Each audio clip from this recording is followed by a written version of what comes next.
A sociedade feudal, ela era uma sociedade estamental. Cada um tinha sua função. O que significa estamental? Quer dizer que seria quase impossível, se não impossível, você deixar de ser um servo para virar um nobre. Se você nascia numa família de servos, possivelmente você seria servo o resto da sua vida, tá bom? Se você nascia um nobre, você também jamais viraria um servo. Porque se você é um nobre, você faz parte do exército ou você tem grandes porções de terra. Então, você ficaria bem aí, né, durante toda a sua vida. Então, nós tínhamos o clero, nobreza e os servos. O clero era a igreja. Tinha um enorme prestígio e controle da população. A nobreza era responsável pela segurança, composta principalmente por senhores feudais. E os servos, que era a maioria da população, trabalhavam, produziam riqueza e, um detalhe muito importante, pagavam muitos impostos. Então, só para chamar a atenção aqui para vocês, todo esse espaço, todo este feudo que a gente tem aqui, ele era protegido pelo senhor feudal. Tá? O senhor feudal, geralmente, ele vai ter aí um exército próprio. Então, qualquer pessoa que tentasse invadir aqui era protegido pelo senhor feudal. Isso é uma das coisas também que faz com que as pessoas ficassem, não tentassem mudar a estrutura da época, porque elas se sentiam protegidas. Então, nós temos uma sociedade ruralizada, uma economia de subsistência, a terra como principal fonte de riqueza e poder, o clero, aqueles que oram, a nobreza, os que guerreiam e que são donos das terras, e os camponeses e servos, aqueles que trabalham e pagam impostos.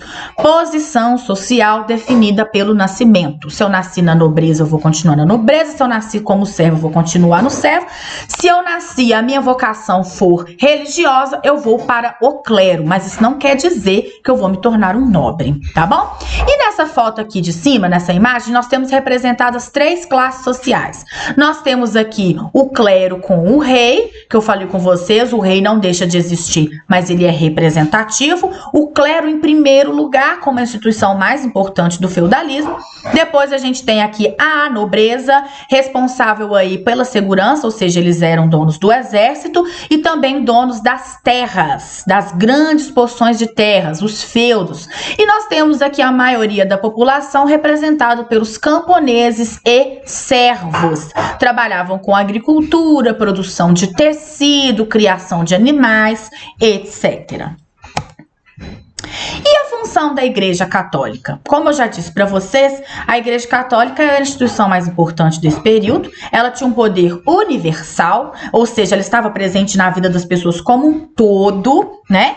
Ela também tinha grandes porções de terras na Europa, né? Na tentativa de manter o controle daquela sociedade, os donos de terras doaram muitas terras para a igreja.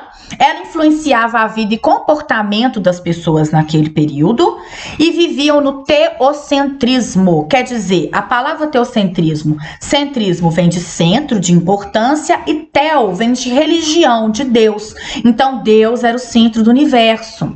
Todas as decisões das pessoas, todas as vontades das pessoas ficavam abaixo das vontades da religião, abaixo das vontades da igreja, né? Isso era um problema no sentido de que o fato da Igreja Católica ter o poder em todas as dimensões da vida das pessoas, ela impedia que algumas coisas evoluíssem. Por exemplo, a ciência, né? O fato de, suponhamos ali, surgiu uma peste. No caso, a gente vai falar da peste negra que surgiu neste período, né?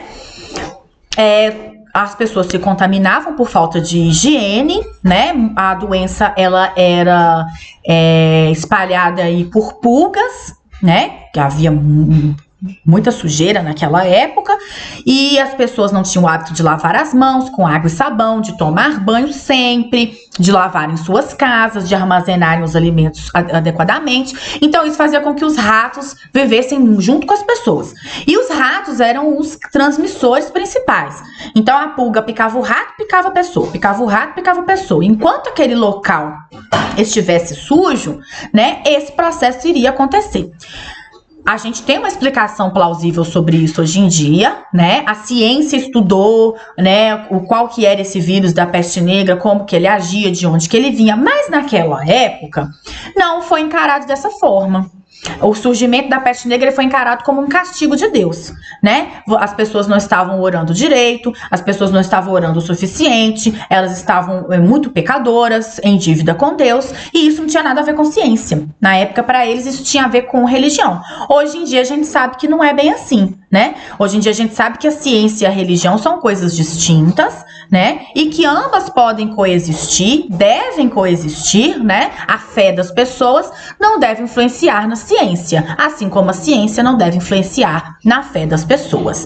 Então, gente, a Igreja Católica, além dessas questões aí de impedir alguma forma de evolução científica, educacional, né? As pessoas também eram muito conformadas com a vida que elas levavam, não todas, obviamente, sempre tem algum revolucionário, né?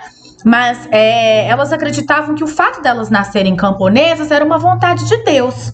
E que o fato do cara ser o senhor feudal e ser dono de várias terras e ser rico era uma vontade de Deus também, né? Hoje em dia a gente sabe que na verdade era uma sociedade desigual, baseada na exploração da mão de obra desses camponeses e servos, e que teria como essa sociedade mudar, sim, né? Que a vontade de Deus, eu acho que é que todos estejam bem, né? Numa sociedade justa. Então, além dessas questões, a igreja também tinha um controle baseado no Tribunal da Inquisição. O que era isso? Era um instrumento utilizado aí pela Igreja Católica para impor para as pessoas os valores e as ideias que ela achava que era o certo, baseado nos dogmas criados pelos clérigos, né? Criados aí pelas pessoas que compunham o corpo da Igreja Católica. Elas criavam as regras e isso tinha que ser obrigatoriamente seguido pelas pessoas. Era um meio de combater as heresias através do uso de castigos, torturas, prisões, né? Muitas pessoas acabaram morrendo nesse processo, né? No século XII aí tinha o Tribunal do Santo Ofício, que era para fortalecer o Tribunal da Santa Inquisição, né? Que perseguia, matava e torturava os hereges. E quem eram esses hereges? Qualquer pessoa que falava qualquer coisa contra a igreja, tá?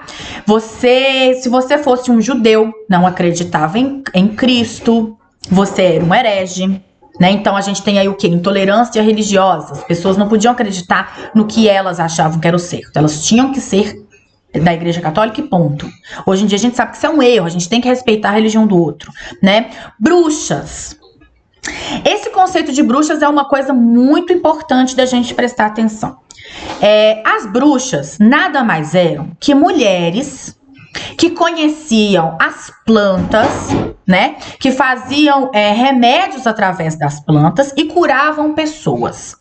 Elas acreditavam que a ciência da natureza era importante e que elas poderiam fazer uso disso para salvar a sua comunidade de doenças comuns, gripes, resfriados, né? Algum tipo de alergia, elas curavam através dessas plantas da natureza. Só que, como a igreja queria ter o controle de tudo, inclusive da medicina da época, eles acusavam essas mulheres de serem bruxas. Ou seja, era como se elas fossem uma alma ruim, um corpo ruim. Na verdade, hoje em dia a gente já sabe que não era esse o caso. Que única e exclusivamente essas mulheres entendiam de medicina da natureza. Elas entendiam de plantas. Mas naquela época elas foram acusadas de bruxas e várias mulheres foram queimadas vivas em fogueiras pela Igreja Católica, tá?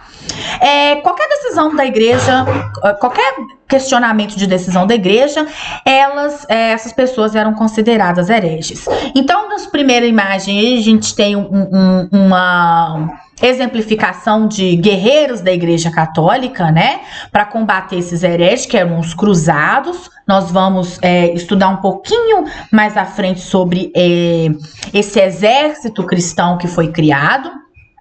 Nessa parte de cá, nós temos um clérigo, né, um componente aí do corpo da Igreja Católica que está escrevendo, a Igreja Católica também ela tinha o controle educacional, histórico, né? Tudo que era escrito naquela época era escrito através dos olhos da Igreja. Não existiam ainda historiadores formados, responsáveis por fazer esse trabalho. Então, a Igreja ficou responsável de contar a história como ela queria que a história fosse contada. Hoje em dia, os historiadores que trabalham com esse tipo de documento, eles têm um trabalho muito pesado, que é você, pelo que foi escrito, você reinterpretar aquilo ali e trazer o mais próximo da verdade do que aconteceu. E nessa imagem aqui de baixo, nós temos aí o Tribunal da Inquisição, né? Vocês podem perceber que é uma praça, assim, um local bem amplo, né? Com várias pessoas. E o que está acontecendo aqui? Estão sendo queimadas pessoas e livros produzidos nessa época, né? A Igreja produzia vários tipos de leitura, vários tipos de prática, qualquer tipo de evolução da natureza. Tiveram vários cientistas da época que foram mortos ou presos e torturados, né? Pessoas que questionavam o sistema solar, pessoas que questionavam a sociedade, como que ela funcionava, que ela não era justa, que ela podia ser mais bem dividida, os bens mais bem divididos, as pessoas podiam ter uma sociedade ali onde todos fossem respeitados da mesma forma, não só os nobres e a igreja, mas inclusive a maioria da população, que eram os trabalhadores, né? Então, todas essas pessoas que faziam esses questionamentos contra a igreja, elas acabavam sendo punidas, tá? Esse tipo de ação da Igreja Católica, ele não vai ficar restrito só à Idade Média e ao processo de feudalismo, não, tá?